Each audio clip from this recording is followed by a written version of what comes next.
O torcedor do Corinthians acordou com mais uma notícia que mexe demais com os bastidores do clube. Para ser bem sincero, não dá para entender a forma como essas negociações são conduzidas. A bola da vez é o Yuri Alberto, e o caso dele mostra como a gestão do Timão segue cheia de pontos obscuros que prejudicam diretamente a instituição. O Corinthians simplesmente não vai ficar com 50% dos direitos econômicos do atacante quando ele for vendido, e isso, por si só, já seria motivo de polêmica. O torcedor olha para essa situação e se pergunta: como é possível um clube do tamanho do Corinthians não ser dono da maior parte do passe de um dos seus principais jogadores? O normal seria o Corinthians ter a grande fatia, 90%, 80%, quem sabe até a totalidade do atleta, para que qualquer negociação futura revertesse em um alívio financeiro significativo. Mas, ao invés disso, a realidade é que o clube não vai receber nem metade, e o que sobra é uma confusão contratual que beneficia terceiros. E a coisa ainda piora quando se descobre que, desses 50% que poderiam ir para o Corinthians, 10% ainda precisam ser repassados para o empresário André Cury. É isso mesmo, quando o Timão vender Yuri Alberto, terá que pegar uma fatia do que arrecadar e entregar para o agente. Imagina o cenário. Vamos supor uma venda muito otimista, de 60 milhões de euros. Parece um valor distante, mas é bom ter um número para exemplificar. Se isso acontecesse, o Corinthians teria direito a 30 milhões de euros. Porém, desses 30, 3 milhões já estariam comprometidos para o empresário. Ou seja, o clube ficaria com 27 milhões de euros. É ou não é absurdo?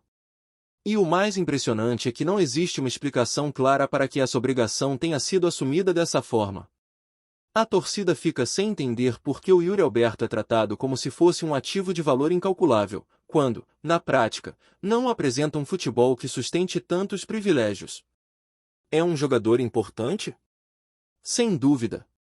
Mas não a ponto de justificar salários sempre em alta, cláusulas que beneficiam agentes, e ainda por cima, a perda de espaço de jovens da base em negociações feitas às pressas. Basta lembrar que, em negócios anteriores, o clube já tinha vendido fatias de promessas como Pedro e Robert Renan, além de abrir mão de participação em outros atletas. Tudo isso somado cria um buraco gigantesco nas finanças e impede o Corinthians de realmente capitalizar em cima do que forma ou contrata. O que mais revolta é ver que, enquanto o clube vive esse aperto financeiro, terceiros seguem saindo ganhando. É empresário garantindo porcentagem em futuras vendas, é clube estrangeiro ficando com parte do passe, e o Corinthians, que deveria ser o maior beneficiado, termina sempre em segundo plano. Parece que a gestão anterior, comandada por Duílio Monteiro Alves, tinha como hábito fechar acordos cheios de brechas e que hoje cobram um preço muito alto. O torcedor olha para trás e percebe que o clube foi perdendo patrimônio pouco a pouco, sem conseguir segurar jogadores ou ao menos garantir bons retornos financeiros. E o caso do Yuri é emblemático. Não faz sentido ele ter custado tanto em termos de contrapartidas, com vários jogadores envolvidos, e mesmo assim o Corinthians não ter assegurado a maior parte dos direitos econômicos. Além disso, não dá para ignorar o fato de que o salário dele é sempre tema de atualização. Parece que, a cada temporada, existe uma nova negociação para aumentar vencimentos, como se o clube tivesse a obrigação de pagar mais e mais para manter o atleta satisfeito. É nesse ponto que o torcedor se pergunta: por que o Corinthians precisa abrir mão de tanto para ter o Yuri Alberto em campo? A sensação é que, a cada notícia que sai, a conta só aumenta, e o clube fica refém de contratos que não beneficiam o time dentro das quatro linhas. O atacante é um jogador que pode ajudar, claro, mas não ao ponto de justificar tantas renúncias. É impossível não lembrar da expressão de indignação do torcedor quando surgiram os detalhes da venda de jovens promessas, em que o clube ficou com porcentagens mínimas ou até mesmo saiu sem nada. Agora, com o Yuri, a história se repete. Essa mistura de contratos mal explicados, direitos diluídos e empresários lucrando em cima do Corinthians mostra que a gestão financeira do clube ainda está muito distante do ideal. O torcedor se apega ao que vê dentro de campo, mas não dá para fechar os olhos para o que acontece fora dele, porque cada detalhe desses influencia diretamente o futuro do time.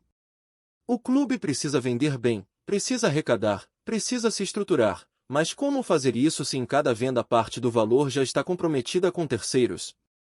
É nesse cenário que o nome do Yuri Alberto gera tanta discussão. Ele se tornou símbolo de um Corinthians que paga caro, que se endivida e que não garante retorno na mesma proporção. Não é à toa que, sempre que surge o assunto, a reação da torcida é de revolta. Porque o sentimento é de que o clube se esforça ao máximo para manter o jogador, mas o benefício real nunca chega de forma integral. E no fim, quem mais sofre é justamente o Corinthians, que vê sua arrecadação minguar enquanto a conta cresce. Se a situação do Yuri Alberto já deixa o torcedor preocupado, quando a gente olha para a Neoquímica Arena a coisa fica ainda mais séria. O estádio, que era para ser o grande orgulho da torcida, continua sendo um peso enorme nas finanças do Corinthians. E olha que o clube até tenta se organizar, tenta renegociar contratos, mas a conta não fecha. Hoje a dívida da Arena gira em torno de 660 milhões de reais, e o mais assustador é que só de juros o Corinthians paga mais de 100 milhões de reais por ano.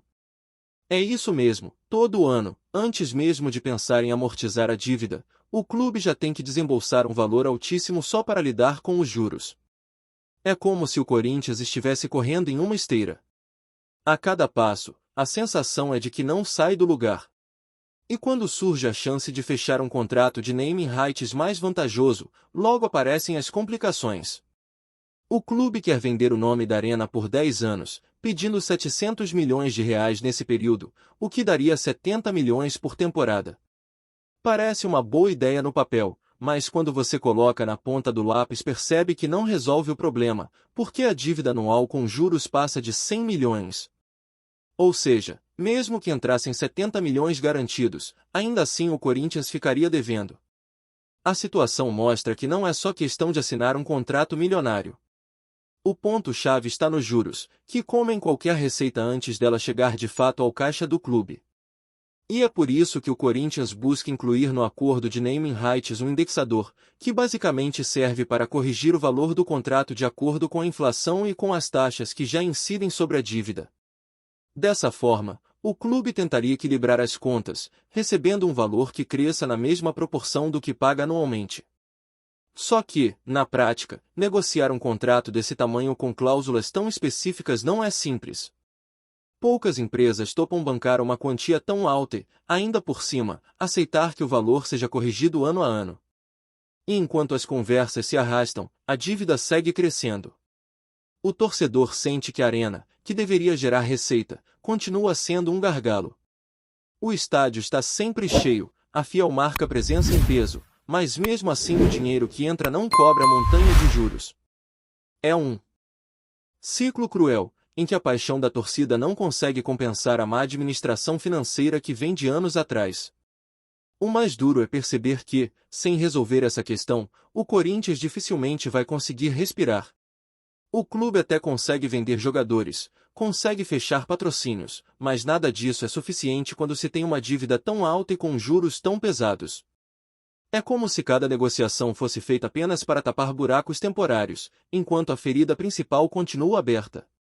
E é por isso que o caso da Arena é tão simbólico, ele mostra claramente como o clube precisa urgentemente de uma gestão mais eficiente e transparente. O torcedor acompanha as notícias e percebe que a situação é complexa. Quando se fala em naming rights, muita gente pensa que basta vender o nome e pronto, todos os problemas se resolvem. Só que a realidade é outra. Mesmo que entre um contrato de 70 milhões por ano, o Corinthians ainda precisa lidar com a diferença de 30, 40 milhões para cobrir os juros. E isso sem contar as outras despesas do clube, que não são poucas. Salários, manutenção, viagens, reforços, tudo isso segue pesando. É por isso que a diretoria tenta costurar o acordo com o indexador, para que pelo menos o valor recebido acompanhe o ritmo da dívida. Caso contrário, o Corinthians corre o risco de assinar um contrato que, daqui a alguns anos, já esteja defasado, enquanto os juros continuam crescendo. É um jogo de xadrez complicado, em que cada movimento precisa ser calculado para não agravar ainda mais a situação. E no meio dessa turbulência, o time segue em campo tentando dar alegria ao torcedor. Mas a verdade é que, enquanto a dívida da Arena não for equacionada, o Corinthians vai viver sempre no limite, sem margem para grandes investimentos e sujeito a decisões emergenciais que prejudicam o futuro. É a realidade de um clube que sonhou grande, construiu um estádio moderno e imponente, mas não conseguiu estruturar as finanças para bancar o projeto. O que sobra é um cenário de incerteza. A torcida continua apoiando, a diretoria tenta negociar, mas a sensação é de que cada avanço é engolido pelos juros. E isso não é exagero. Quando se paga mais de 100 milhões só em encargos, qualquer contrato precisa ser muito bem estruturado para fazer diferença. Do contrário, vira apenas mais uma receita que evapora antes mesmo de chegar. O Corinthians precisa encontrar uma saída inteligente e rápido. Porque do jeito que está, a Arena, em vez de ser uma solução, continua sendo um problema que limita o clube em todos os aspectos. O torcedor merece mais clareza e, principalmente, merece ver o estádio que ajudou a erguer com tanto esforço se transformar em orgulho, não em dor de cabeça. E mesmo com toda essa pressão financeira, o Corinthians segue tentando mostrar força dentro de campo. O time tem demonstrado competitividade, mas a pressão sobre jogadores como o Yuri Alberto e o Memphis Depay é enorme, porque cada jogo se transforma em um teste não apenas técnico, mas também psicológico. A torcida espera resultados imediatos, e a diretoria sabe que o sucesso esportivo pode aliviar parte da tensão gerada pelas dívidas. Cada vitória se torna um fôlego, cada empate ou derrota aumenta ainda mais a sensação de urgência, e o elenco precisa lidar com isso diariamente, equilibrando desempenho, lesões e cobranças externas. Enquanto isso, o ambiente interno segue desafiador. Lesões, como o edema na coxa de Memphis, são detalhes que podem desestabilizar o planejamento do time, mas também mostram a dedicação dos atletas, que tentam se recuperar rápido e voltar a contribuir. A Fiel acompanha tudo de perto, pressiona quando necessário, mas também dá apoio incondicional, e essa relação é crucial para que o Corinthians continue firme.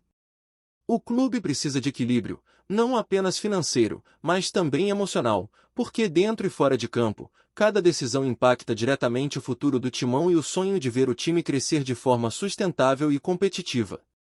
Antes de prosseguirmos, te pedimos que deixe seu like e já se inscreva no canal para não perder nenhuma novidade exclusiva do Corinthians. Continuando. Os corredores do Corinthians estão em polvorosa. Um rumor que circula com força nos bastidores promete agitar o torcedor alvinegro. Luiz Henrique, jovem talento que tem chamado a atenção no futebol nacional, estaria prestes a vestir a camisa do Timão. Embora nada tenha sido confirmado oficialmente pelo clube, fontes próximas ao entorno do jogador sugerem que as negociações avançaram de forma surpreendente, deixando a diretoria animada com a possibilidade de contar com mais um reforço de peso para a temporada. Luiz Henrique, conhecido por sua velocidade e habilidade com a bola nos pés, vem se destacando em suas últimas temporadas e desperta interesse de grandes clubes do Brasil e do exterior. A possibilidade de sua chegada ao Corinthians, portanto, acende um burburinho entre torcedores e analistas esportivos. Alguns já imaginam como o jovem poderia se encaixar no esquema tático atual, oferecendo opções criativas e explosivas no ataque. Há quem aposte que sua presença pode transformar o setor ofensivo do Timão, trazendo mais dinamismo e imprevisibilidade. Nos bastidores, comenta-se que a negociação teria avançado graças à articulação de empresários próximos ao jogador, que teriam encontrado no Corinthians um projeto atraente e a chance de crescimento imediato. A diretoria do clube, por sua vez, mantém o silêncio, mas fontes internas sugerem que a intenção é surpreender a torcida com um anúncio em breve, antes do fechamento da janela de transferências. Enquanto isso, torcedores já se dividem em opiniões, alguns celebram a possível contratação como um grande acerto, outros, mais cautelosos, aguardam sinais concretos de que Luiz Henrique realmente chegará ao Parque São Jorge.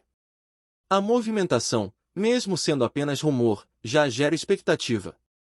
Redes sociais e grupos de discussão fervilham com teorias sobre seu impacto na equipe, seu entrosamento com os principais nomes do elenco e o que significaria para a disputa do Corinthians em campeonatos nacionais e internacionais. Se confirmado, Luiz Henrique poderá se tornar uma das apostas mais comentadas do clube, carregando nas costas não apenas o peso da camisa, mas também a esperança de que seu talento possa transformar o ataque alvinegro. Até lá, resta aos torcedores acompanhar cada notícia, cada pista, e alimentar o burburinho que, por ora, promete esquentar ainda mais o coração da Fiel. Apresentamos as últimas notícias do Corinthians diariamente. Inscreva-se no nosso canal e deixe o seu like para continuar recebendo informações exclusivas. Não se esqueça de compartilhar a sua opinião sobre essa notícia nos comentários, pois sua participação é crucial para o Corinthians. Até o próximo vídeo, fiel!